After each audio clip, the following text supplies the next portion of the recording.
Retour dans ce studio, merci de nous regarder à la télévision, à Dalaba, à Pita, mais aussi à Labé. Le plaisir de vous savoir très nombreux donc devant la lucarne joyeuse pour continuer à nous rester fidèles dans le cadre de cette émission. Je le disais depuis l'entame de cette émission, c'est finalement lui qui décroche la timbale, ça fait débat. Je vais ici nommer Mamadi Troakaba, juriste, acteur de la société civile, consultant. Sa nomination en tant que nouveau commissaire au sein de la CENI, l'organe en charge des élections à Guinée, intervenu dans la soirée d'hier, vient sonner le glas de ceux qui prenaient les allures d'un bras de fer sur fond de tir de barrage nourri entre le CNOX et le barreau de Guinée. Comment ce choix a-t-il été fait? Donc, s'est-il opéré? Pourquoi c'est le CNOX qui devait désigner au compte de la société civile le remplaçant du regretté Salif Kébé, pas le barreau? On pose la question. Nous étions avec Dr Dansakoum, on va le reprendre dans un instant. Et à sa suite, beaucoup de réactions. On entendra M. Mori Kondé, qui est également acteur de la société civile. Et à sa suite également, M. Maître Mohamed Traoré, il est ancien bâtonnier, donc avocat tout simplement au barreau de Guinée. Et tous les deux successivement vont intervenir à la suite de Dr Dansakoum. Et ce fonds d'appui aux entreprises, aux PME, un fonds d'appui pour un départ de 500 milliards de francs guinéens, qui est donc une initiative de l'APIP, l'agence de promotion des investissements privés de Guinée. On entendra son directeur général, M. Namouri Kamara, qui va donc nous dire de quoi retourne ce plan, ce fonds. Et à sa suite également, ce que ça fait un peu polémique également au niveau du gouvernement, nous entendrons M. Aliou Soiré. Il est directeur général du Fonds de développement industriel et des PME du côté du ministère de l'Industrie et des PME. Donc il aura aussi son regard sur ce qui est prévu en faveur des PME et des entreprises qui sont durement frappées par cette pandémie de la Covid. Avant de continuer, il faut rappeler toutes nos excuses à nos auditeurs parce que finalement elle s'est rétractée, Madame Zainab Kamara, au beau milieu donc de l'émission. Elle nous a écrit et ne pourra plus intervenir, souhaite que son passage soit reporté à lundi, malheureusement. Pourtant, celle qui a sollicité, Alors, on va y aller avec quelques réactions en attendant que la régie nous fasse parvenir les réactions sur Twitter. On y va avec Sal du côté de l'OGDH. Salut mon cher, content pour vos retours Mohamed Mara et toi. Je viens d'envoyer bien, on a vu ce message du côté de ce message sur WhatsApp sur la confusion entre CNOX et société civile. Donc Sal, on va essayer de prendre en compte sa réaction dans un instant. Abouaka Big Up Kaba, bonjour, quel plaisir d'entendre ta voix après 2 mois d'absence. Mon pays est en train de prendre les fondamentaux de prendre les fondamentaux d'une nation, et le pire c'est de voir une telle réalité au sein du RPG Arc-en-Ciel. Il faut qu'on arrête de faire croire à l'opinion publique qu'il y a une loi pour une certaine catégorie des Guinéens et non applicable à une autre catégorie. Enfin, je voudrais féliciter mon professeur Mamadi Troa pour cette nomination et je lui témoigne tout mon soutien. Aboubakar Bigop Kaba du côté du PADES. On y va avec Youssef du côté du PEDN. La violence verbale et physique doit être bannie, quelle que soit sa provenance. Nous subissons aussi au quotidien l'insolence de la section injure de l'UFDG lorsque l'on parle de la gestion de ces loups. On ne peut pas quand même cracher sur Kassori et vénérer ces loups qui se bat pour la pérennisation du système corrompu dont il est issu. Youssef Kaba du PDN qui est très sévère ce matin, hein, Youssef Kaba. Du côté c'est Alassane. Bonjour les GG, bonne reprise à toi Aboubakar et à Mara. On sent que le porte-parole de l'UFDG a repris. Mara doit faire des analyses non déverser sa haine contre le pouvoir. Pas tendre du tout avec Mohamed. Du côté de RPG Citanium, je suis très content de vous entendre ce matin, malgré que je suis pas souvent d'accord avec Mohamed Mara. Vraiment, je suis content pour vous. Dieu soit lui, Citanium qui nous envoie ce message. Très ravi aussi, elle nous a écrit Madame Yoro, Madame Somoussaïro, toutes nos pensées à elle. Et on était avec elle du côté de Donka. Le numéro 10, ravi de t'entendre ce matin. La voix est là, voilà. Et donc, merci à vous, Madame Yoro. Merci pour ce message d'affection. Là, Junior Condé, Frangin, Abou et Mohamed, alléluia pour votre retour. Vos partitions ont manqué à cette symphonie Philharmonique. Ah ben, je sais pas. Philharmonique. Philharmonique, ouais, c'est un peu de... Ouais, Philharmonique, dégueulasse, Dieu soit loué. Oh, il place la barre très haut ce matin, le grand frère là, j'ignore. On y va avec Gary aussi, qui est biotechnicien. Très heureux de te retrouver, grand soldat, dans cette émission. Bon retour et bon courage.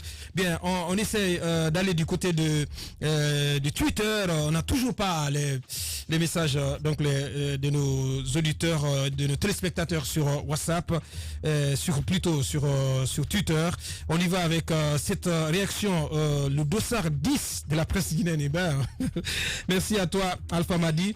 On y va avec cette dernière réaction. Donc, j'avais promis avec Salle de l'OGDH, content pour vos retours. Il a dit, cette confusion, Knox, société civile, est créée et entretenue par les autorités avec la complicité de certains acteurs. Nous reconnaissons tous le mérite que le Knox a joué dans les années 2006 et suivantes en tant que plateforme phare de la société civile. Mais depuis, la situation a évolué et nous avons aujourd'hui plusieurs plateformes de la société civile. La désignation d'un représentant de la société civile au niveau des institutions devrait tenir compte de cette situation. On pourrait par exemple mettre en place un collège composé des présidents des différentes plateformes qui pourraient recevoir et examiner les candidatures et désigner le représentant de la société civile sur la base des critères objectifs et de compétences. Mais hélas, on continue toujours de nous servir le même plat. Salle de l'OGDH qui nous envoie ce message. On attend toujours ces réactions. Donc on les a finalement du côté de la régie. On va y aller avec cette première réaction sur Twitter avec Abdoulaye Fugumba. Si on est prêt du côté de la régie, bien entendu. Bon, bonjour Espace. Aujourd'hui nous sommes en fête car revoir Aboubacar et Mohamed Mara en bonne santé parmi nous est une renaissance plutôt pour la jeunesse guinéenne, et nous remercions le tout-puissant Allah de vous avoir redonné la santé et nous souhaitons une meilleure santé aux autres. On y va avec d'autres réactions, cette fois-ci avec qui exactement? Avec Adams Oumar Diallo, Espace GG, bonjour les GG, je suis très heureux de vous retrouver à Aboubacar et Mara, bienvenue une fois encore parmi nous, nous étions de cœur avec vous pendant vos moments difficiles. Mara, c'est comme ça qu'on l'aime, son franc-parler. Mamadi Trois Kaba fera, on lui accorde donc le bénéfice du doute. C'est donc cet auditeur qui nous envoie ce message. On poursuit avec Diallo le Guinéen, toujours sur hashtag SBGG. Bonjour, bienvenue à vous, les deux grands hommes du studio. Vous êtes des journalistes hors pair. Je suis très heureux d'entendre vos voix à la radio. Carla protège tous les Guinéens et Guinéennes. On continue avec cette autre réaction de qui exactement? De Maurice Kourouma.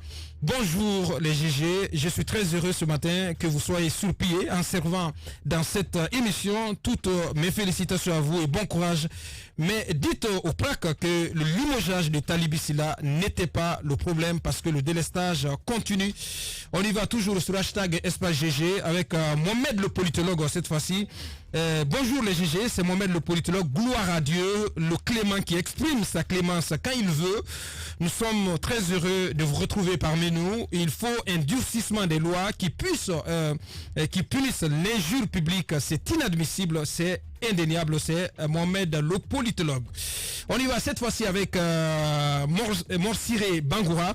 Bonjour Espace GG, c'est vraiment important que les journalistes s'intéressent à ce sujet, sinon c'est une honte pour les Guinéennes sur les réseaux sociaux avec ces incitations à la violence et ces injures graves par les militants de tous bords. Morel depuis les États-Unis qui nous envoie cette réaction. On y va avec cette fois-ci qui exactement avec Oumar Diallo sur l'hashtag Espace GG. Bonjour, welcome back Aboubacar Diallo et Mohamed Mara. Je suis vraiment content pour vous, que Dieu vous garde longtemps avec nous. La justice n'existe pas en Guinée car elle suit les ordres de l'exécutif. Que Dieu sauve la Guinée. Oumar Diallo depuis New York. Oh, nous sommes très écoutés. Peut-être dernière réaction du côté de sur Twitter avec Ousmane Traoré. Bonjour les GG, c'est Ousmane Ramos Traoré de Tombolia. Très content d'entendre la voix de Mara et Aboubakar. Je vous dis, c'est à travers l'insolence de Nieloï qu'on a acheté sa dignité pour l'envoyer au RPG. On va pas entrer dans les injures. On s'arrête là. On revient. C'est quoi avec Docteur Dansa Kourma, donc il revient. Les grandes gueules. Oui. Allez-y. Oui, docteur Dansa Kourma, on revient avec vous par rapport à cette désignation de Mamadi Troakaba comme commissaire au sein de la CENI. Alors aujourd'hui, du côté du CNOSC, finalement, qu'est-ce qui va être fait? Est-ce que toutes les structures qui composent le CNOSC, je reviens sur la question, ont été concertées? Est-ce qu'il y a eu élection avant justement donc la nomination de Mamadi Troakaba? Oui, parce qu'on a appris dans les couloirs que l'un de vos vice-présidents, à la personne d'Alpha Abdoulaye, aurait appris cette désignation au même moment que tout le monde. Ce qui est quand même la preuve qu'il n'y a pas eu de concertation interne, docteur Dansa Kourma. Finalement, c'est vous seul qui avez décidé. Comment ça s'est passé ce choix? Merci beaucoup, Aboubakar. D'abord, la précision que je vais vous donner, du point de vue principe de désignation, c'est le CNOSC qui avait le droit de remplacer Maître Salif Kébé. Pour la simple raison, le courrier qu'il a désigné a été signé par le CNOSC. Donc, il doit être remplacé dans les mêmes conditions. Et pour la petite expérience, il y a des commissaires de la CENI qui ont perdu leur fonction, soit par démission ou par décès. Ils ont été remplacés par le CNOSC, pas nécessairement en tenant compte de leur ONG d'origine, parce que la simple, la preuve la plus importante, c'est le candidat qui doit justifier une expérience professionnelle, doit avoir des... Oui, mais au terme notamment de l'article 11 de cette loi sur la CENI, au terme de l'article 11 quand même de cette loi sur la CENI, il n'est pas dit que c'est le CNOSC, il est dit société civile, docteur. Est-ce qu'il n'aurait pas été beaucoup plus correct, beaucoup plus consensuel, tout simplement d'ouvrir une discussion avec toutes les entités à l'interne, même si de l'autre côté, il y a tout à l'heure un auditeur qui a fait une super proposition, ça aurait été peut-être bon d'avoir un collège des présidents des différentes plateformes et puis au sein duquel vous auriez pu porter votre choix sur un tel. Mais à l'interne, docteur, il n'est pas dit dans cette loi que c'est le CNOSC. J'ai déjà compris la question. Mais comme c'est le CNOSC qui a désigné M. Salif Kébé, qui doit le remplacer? Donc, je peux bien lire, si vous voulez, cet article 11 ici, à l'antenne. Il est bien dit société civile. Il s'agit de remplacement de quelqu'un qui a été désigné par une organisation. Si cette personne doit être remplacée, est-ce que ce n'est pas l'organisation qui l'a désigné qui doit le remplacer? Ou bien on va ouvrir de nouveaux débats?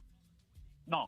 Et docteur, la société civile en tant qu'institution, alors que le CNOSC, aujourd'hui, est une plateforme, comme d'autres plateformes de la société civile. Mais ce débat-là, on ne va pas s'éterniser là-dessus. Maintenant, la question qui est posée à l'interne, est-ce qu'il y a eu concertation avec les autres entités? Vous-même, vous l'aviez dit, il y avait une sorte de règle d'élégance qui aurait voulu notamment que le barreau soit, en tout cas, ait ce poste-là.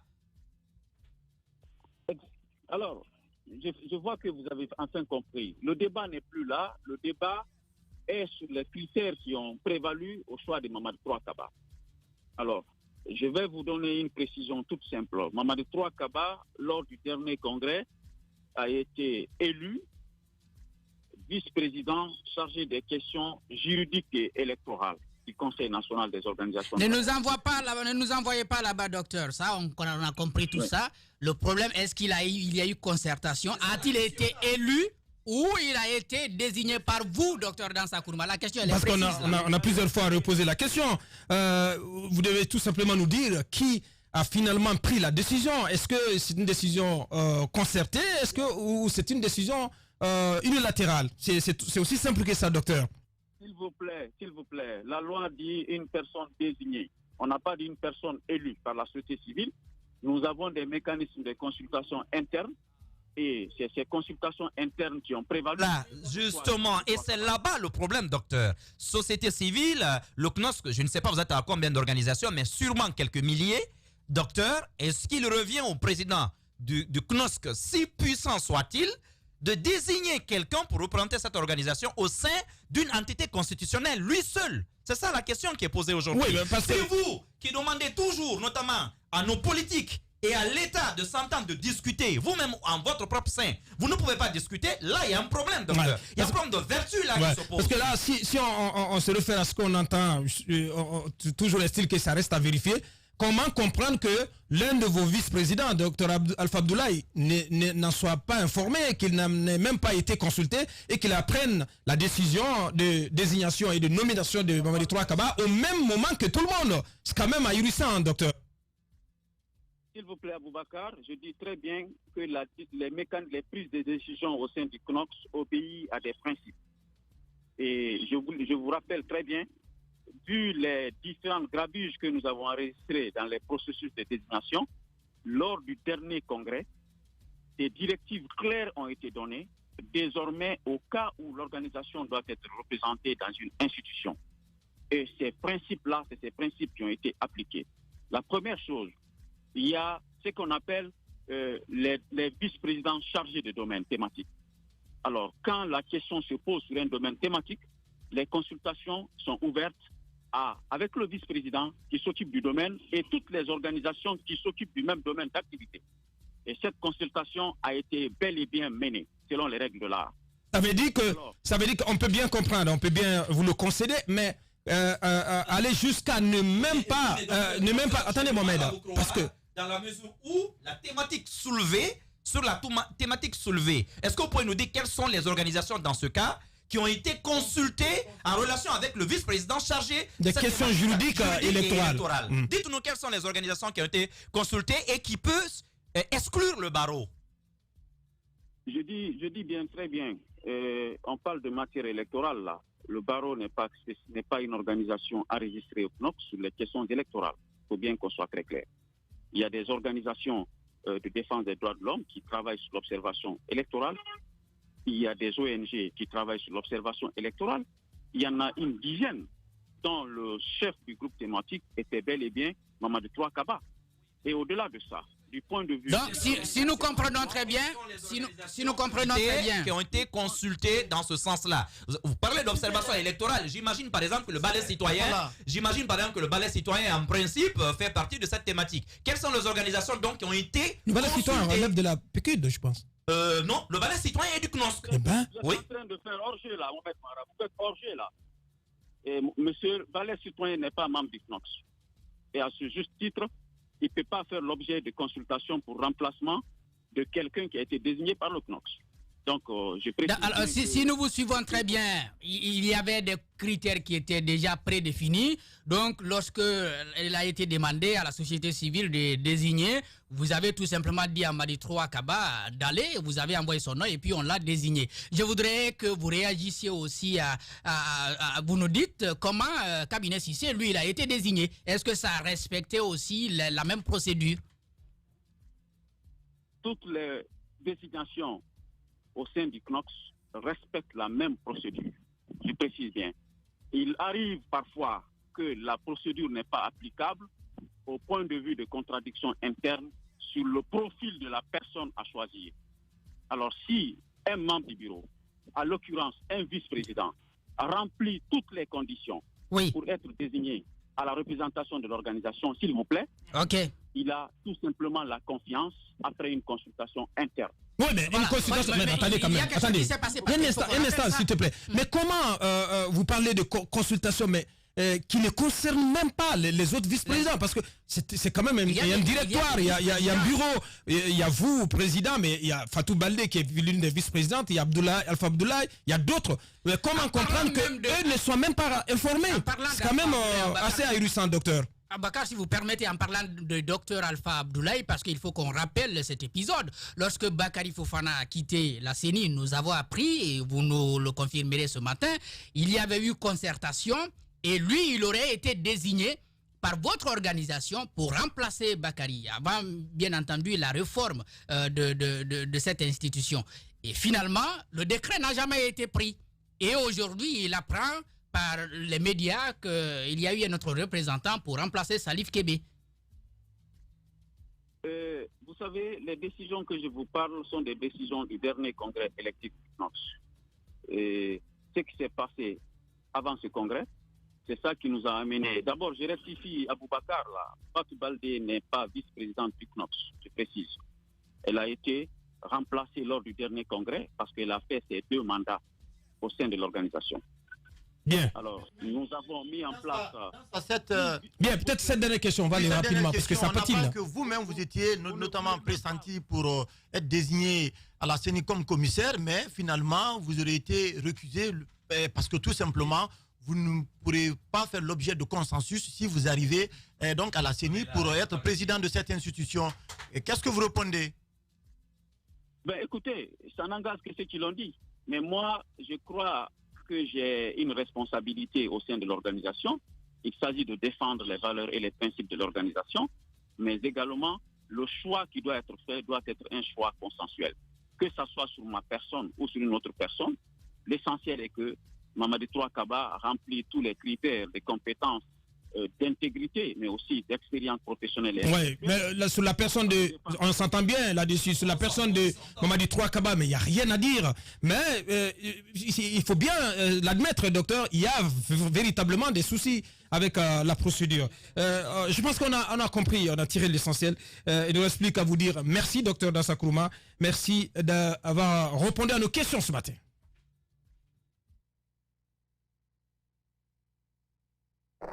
Radio Espace Guinée. Le son des îles paradisiaques. À Roum, Los, sur 99.7. Radio Espace. La radio au cœur des îles.